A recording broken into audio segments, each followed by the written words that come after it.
Welcome to a Foxy Tech Tips tutorial on changing the brightness and warmth on Kindle Paperwhite. If you find this tutorial helpful, please consider subscribing to my channel and liking the video. Swipe down from the top of the screen to open the control panel.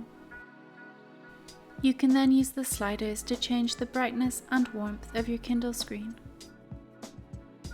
You can also use the plus and minus buttons to change the brightness and warmth.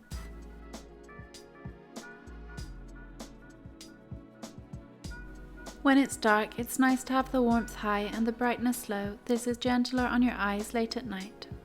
When it's bright out, having the brightness high and the warmth low is probably the best option. When you are reading a book, you can change the brightness and warmth in the same way. Just swipe down from the top of the screen and then use the sliders. And that draws an end to this tutorial. Please like the video if you found it helpful and subscribe to Foxy Tech Tips for more Kindle tips and tricks.